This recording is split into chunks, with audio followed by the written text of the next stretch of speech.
మహోన్నతుడైన పరమ తండ్రి నామంలో మీ అందరికీ కూడా శుభం, వందనాలు. ప్రియ సంగమా, ఈరోజు సర్వాధికారం తండ్రి మనకు పంపించిన వర్తమానాన్ని మనం ఒకసారి జ్ఞాపకం చేసుకుందాం. ఆయన మనల్ని గూర్చి ఆలోచన చేస్తూ, మనలను గూర్చి ఒక ప్రణాళిక వేస్తూ, మన యొక్క సౌఖ్యం గూర్చి ఆయన ఎన్నో ఏర్పాట్లు చేశాడు. ఆది నుంచి, పూర్వకాలం నుంచి కూడా అనేకమైన ఏర్పాట్లు ఆయన చేశాడు. ప్రియ సహోదరులారా, ఈరోజు వాక్యం వింటున్న మీరు నీకు నీవుగా ఒక ప్రణాళిక వేసుకుంటావు. నీ జీవితం కోసం నీకు నీవుగా ఒక ఏర్పాటు చేసుకుంటావు. నీ సౌఖ్యం కోసం నీకు నీవుగా సంపాదించుకుంటావు, నువ్వు సంతోషంగా ఉండడం కోసం. ఇది లోకానుసారమైన మాట. అయితే తండ్రి, మనల్ని పెంచి పోషిస్తున్న తండ్రి, మనలను కనిన తండ్రి, మనకు అన్ని విధాలుగా సహాయం చేస్తున్న తండ్రి, ఆయన ఇంకెంత గొప్పగా మన కోసం ఆలోచిస్తున్నాడో మనం ఆలోచించాలి. ఈరోజు జీవిస్తున్నాము, త్రాగుతుంటాము, తింటూ ఉంటాము, సంపాదించుకుంటాము అని అనుకుంటే అది మంచిది. కానీ అసలు మనం ఎందుకు జీవిస్తున్నాము? నీ హృదయంలో ఉన్న కోరిక ఏంటి?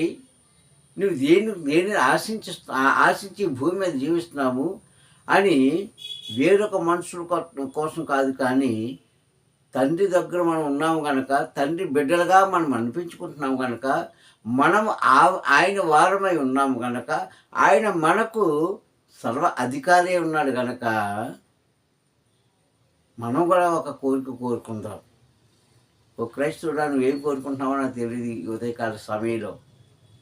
ఎందుకంటే ప్రతి మనిషికి ఒక ఆశ, కోరిక అనేది ఉంటుంది, ఉండాలి కూడా. చాలామంది అంటారు, నాకు ఏ కోరికలు లేవండి, నాకే ఆశ లేదండి అంటానే, కానీ అది పచ్చి అబద్ధం. ఎందుకంటే కోరిక లేనివాడు, ఆశ లేనివాడు ఈ భూమి మీద ఎంతవరకు పుట్టలేదు, ఇప్పుడు పుట్టలేదు, ఇక ముందు కూడా పుట్టడు. ఈ ఆశ అనేది మానవ జీవితాన్ని ముందుకు నడిపిస్తుంటుంది. నీ హృదయంలో కోరిక అనేది నీ హృదయాన్ని, నీ శరీరాన్ని సంతోషపరుస్తుంది. కావున ఈరోజు వాక్య ధ్యానంలోకి వెళ్ళే ముందు యథావిధిగా మా ఛానల్ సబ్స్క్రైబ్ చేసుకొని, లైక్ చేసి, షేర్ చేయండి.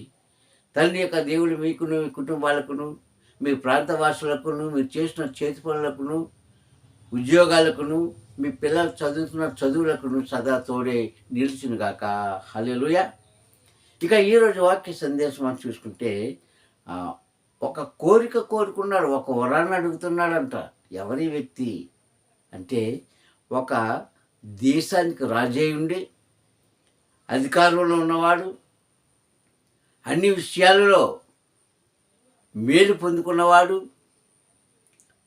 తన యొక్క నామాన్ని ఈ భూమి మీద తండ్రి విస్తరించినప్పుడు అనేకమైన మనుషులతో ఆయన కలిసి ఉన్నవాడు దావీదు గారు. హల్లెలూయా. అసలు ఆయన ఎందుకు కోరుకోవాలి? సర్వసాధారణంగా ఉన్నవారిని చూస్తే లేని వారికి ఒక ఆశ పడుతుంది, ఒక కోరిక ఉంటుంది. ఏంటి? నేను కూడా అలా ఉండాలి. ఏంటి? నేను కూడా పొజిషన్లో ఉండాలి. అప్పుడు ప్రభువుకి ఎలా ప్రార్థన చేస్తామో తెలుసా? దయచేసి ఒక మాట మీరు జ్ఞాపకం చేసుకోండి. ప్రభువు అనగానే చాలామంది తప్పు పడుతున్నారు ఈ రోజుల్లో. ప్రభు అని మనం అనకూడదండి అంటారు. నిజంగా వాటికి అర్థం తెలిసిన వారైతే ఆ మాట అనరు. వాటికి అర్థం తెలిసిన వారైతే వాటిని ఖండించరు. రూఢిగా చెప్తున్నానండి దాన్ని మాట. ప్రభు అన్న పదానికి అర్థం ఏంటో తెలుసా? అధికారి అని. అంతే, అధికారి. ఈరోజు మన దేశాన్ని పరిపాలిస్తున్నవారు, రాష్ట్రాన్ని పరిపాలిస్తున్నవారు, పల్లె పట్టణాల మీద పరిపాలిస్తున్నవారు అనేకులు పైనుంచి కిందకంటే ప్రధానమంత్రి దగ్గర నుంచి స్ట్రీట్ వీధి కౌన్సిలర్ వరకు కూడా ఉన్నారు. వీళ్ళంతా ఎవరు? మనకంటే అధికారులు. అయితే వీరందరినీ సృష్టించిన సృష్టికర్త అయిన తండ్రి ఎవరైనా అధిపతి. అధిపతి అని ఆయనకు పేరు మనకు తెలుసు కదా. అధిపతి అయిన ఆయనను ప్రభువు అంటే చాలామంది తప్పు పడుతున్నారు. అందుకే మీకు ఈ మాటను జ్ఞాపకం చేస్తున్నాను. ప్రభువు అని పలకడంలో నీకేది పాపం అంటుకోదు. కనుక దయచేసి వినండి. ప్రభు అన్న పదానికి అర్థం ఏంటంటే మూల భాషలో తెలుసుకోవాల్సిన పదం ఏంటంటే అధిపతి, అధికారి. అధికారి దగ్గరికి నీవు వచ్చి ఏమడుగుతున్నావు? అప్పుడు ప్రార్థన చేస్తాం, ప్రభువా, తండ్రి, నాయనా, ఇదిగో నా తోటి వారిని హెచ్చించావే, నిన్ను జ్ఞాపకం చేసుకోలేని వారిని నీవు మంచి పొజిషన్లో పెట్టావే, నాకెందుకయ్యే స్థితి? ఎంతమంది ప్రార్థన చేయట్లేదు ఇలాగా? చాలామంది ప్రార్థన చేస్తాం, కానీ పైకి చెప్పుకోం. నాకెందుకయ్యే స్థితి అంటే నీలో ఒక ఆశ ఉంది, ఒక కోరిక ఉంది. నీ జీవితము, నీ కుటుంబ జీవితము, నీ బిడ్డల జీవితము హెచ్చులో ఉండాలని కోరుకుంటున్నా, తప్పులేదు. కోరుకోవడంలో తప్పులేదండి. అది నెరవేర్పులకు మనం రప్పించుకోవడం గొప్ప. ఎలాగా? నీవు అణిగి మణిగి ఉంటే, తండ్రికి లోబడి ఉంటే, తండ్రి మాటలో మనం నడవగలిగితే, ఒక్కరోజు కాకపోయినా ఒక్కరోజైనా సరే మనం ఆయన ఆలకిస్తాడు, ప్రార్థన ఆలకిస్తాడు. అందుకే దావీదు గారు ఒక కోరుకుంటూ ఆయనలో ఇంత చేసినా పసితనం నుంచి, బాల్యం నుండి ఆయనను హెచ్చులుగా అంతలుగా పైకి తీసుకొస్తే ఇంకా ఒక కోరుకుంటూ పోయిందంట. ఏంటి ఆ కోరిక? మనం చూద్దామండి. హల్లెలూయా. సంకీర్తన 27వ అధ్యాయం 4వ వచనాన్ని మాత్రమే చూసుకోండి మీరు. కీర్తన భాగము 27వ అధ్యాయము 4వ వచనమును గమనిస్తే అక్కడ అంటాడు, తండ్రి దగ్గర నేను ఒక వరము అడిగి తిని. ఎక్కడ అడిగాడండి? దైవ సన్నిధిలో దేవుని పాదాల దగ్గర ఆయన ఒక వరం అడుగుతున్నాడంట. ఏంటి వరము? తండ్రి, నాకు అన్నీ ఇచ్చావు, నన్ను అన్నీ కూడా నాకు సమృద్ధి పరిచావు. ఆ వరము ఎక్కడున్నదని నేను వెతుకుచున్నాను అని ఆ కింద వచనాన్ని అంటాడు. ఏంటా వరం అంటే, ఆయన ప్రసన్నతను చూడాలని, ఆయన జీవితకాలం అంతా కూడా తండ్రి సన్నిధిలో గడపాలని ఒక కోరిక కోరుకున్నాడు. ఇదేం పెద్ద ఆస్తులు అంతస్తులు కోరుకోలేదు, ఆయన సౌఖ్యం కోరుకోలేదు.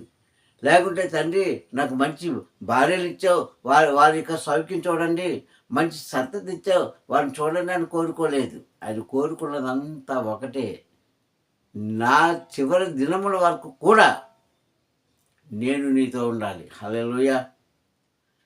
నా బ్రతుకు దినం అంతా కూడా నీ కృపాక్షేమం నాకు రావాలంటే ఇదిగో నేను ఒక వరము అడుగుతున్నాను. అది ఏమిటంటే, నీ ప్రసన్నతను చూడాలని, నీ మందిరంలో నేను గడపాలని. ఒకరోజు 2 రోజులు కాదు. చూడండి, చాలామంది వరుసగా మీటింగులు జరుగుతూ ఉంటాయి కదా, మీటింగులు జరుగుతుంటాయి. ఒకరు 2 రోజులే పెడతారు, ఒకరు 3 రోజులు పెడతారు, మరొకరు 4 రోజులు పెడతారు, స్తోమతను బట్టి. ఇంకా స్తోమత ఉంటే, అంటే ధనం ఉంటే ఎన్ని రోజులైనా పెట్టుకోవచ్చు, తప్పలేదు. కానీ ఈ మీటింగులు 3 రోజులు, 2, 4, ఈ 4 రోజులు వెళ్ళాలంటే చాలామందికి మొదటి రోజు బాగానే వెళ్తారండి, గుంపులుగా. రెండో రోజు కూడా కొంచెం పర్వాలేదు. 3వ రోజు నుంచి జనం పరచబడిపోతారు. 4వ రోజు అయితే వెళ్తారు. ఎందుకంటే అభిషేకం చేస్తారు కదా, ఆశీర్వాదం వాటి కోసం. 4 దినాల కోసమని నీవు ఇంత ప్రయాసపడి ఇంత కష్టపడుతుంటే ఈయన అంటాడు, నా జీవితకాలం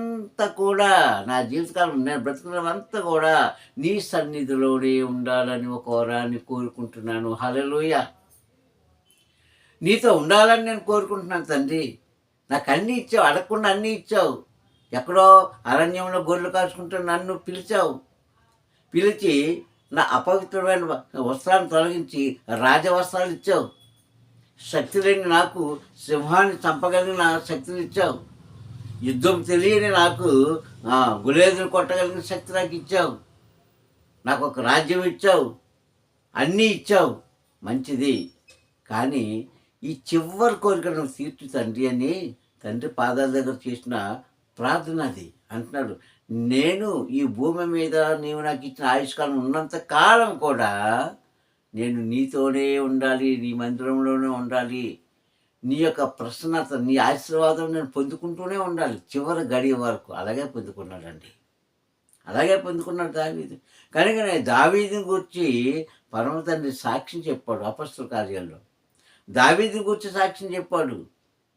సర్వసాధారణంగా మనం తండ్రి కోసం సాక్ష్యం చెప్తాం. ఇదిగో నేను నమ్ముకున్న నా తండ్రి, ఇదిగో నాకు ఈ యొక్క మేలు చేశాడు తన కుమారుడైన ఎస్ఎంఎస్ ద్వారా అని మనం చెప్పుకుంటాం, క్రీస్తు ద్వారా చెప్పుకుంటాం. కానీ ఒక మనిషి కోసము సాక్ష్యం చెప్పడం అనేది చాలా విచిత్రము.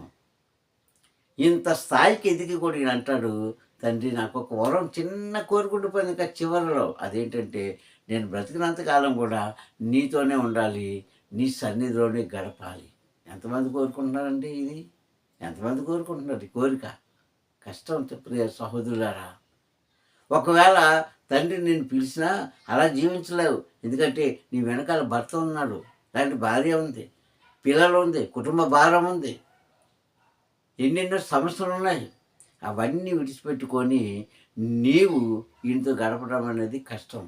కానీ దావీదు మహారాజు అంటాడు కదా, తండ్రి నాకు ఒక చిన్న కోరిక ఉండిపోయింది, నేను అడగకుండానే అన్నీ ఇచ్చావు, ఇదిగో నేను ఇప్పుడు నేను అడుగుతున్నాను కనుక నా కోరిక మన్నించు అన్నాడు. నాకు ఆ వరాన్ని దయచేయు అంటున్నాడు. నా ఆశ నెరవేర్చు అన్నాడు.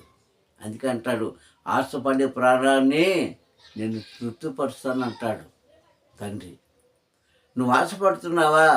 ఆ ప్రాణాన్ని నేను అంటే ఇక్కడ ఒక చిన్న లాజిక్ ఉందండి. ఒక చిన్న మాట ఏంటంటే, తండ్రికి ఇష్టమైనది కోరుకొని, తండ్రికి ఇష్టమైనది కోరుకొని నా కోరిక తీర్చంటే తీరుస్తాడా?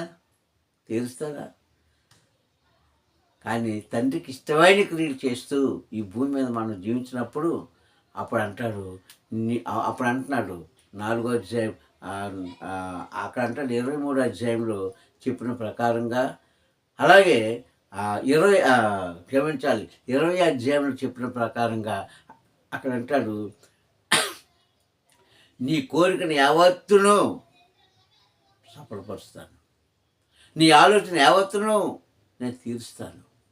ఇచ్చాడు కదా 20వ అధ్యాయం 4వ వచనంలో, నీ కోరికను నేను తీరుస్తాను, నీ ఆలోచనను కూడా నేను సఫలపరుస్తాను అని తండ్రి అయిన యెహోవా మనకి ఈ అభయాన్ని ఇచ్చాడు. హల్లెలూయా. కావున ప్రియ సహోదరులారా, ఈ భూమి మీద బ్రతకడానికి నువ్వు ఏదైనా చేయి, తప్పులేదు. తప్పుడు పనులు కాదు. నీతిగా న్యాయంగా నువ్వు ఏదైనా సంపాదించుకో, ఎంతైనా సంపాదించుకో, ఏ భోగభాగ్యాల్లోనే ఉండి తప్పులేదు. కానీ నీ జీవితము నిన్ను పూజిస్తున్న తండ్రి మీద ఆడుకొని ఉండాలి. నీ ఆశ ఆ కోరికను తీర్చేవాడికి ఉండాలి. అందుకే ఇక్కడ నేను ఒక వరాన్ని కోరుకుంటున్నాను తండ్రి. అదేంటంటే నీ ప్రసన్నతను చూడాలని, నా చివరి దినం వరకు కూడా తండ్రి యొక్క మందిరంలో గడపాలని నేను కోరుకుంటున్నాను.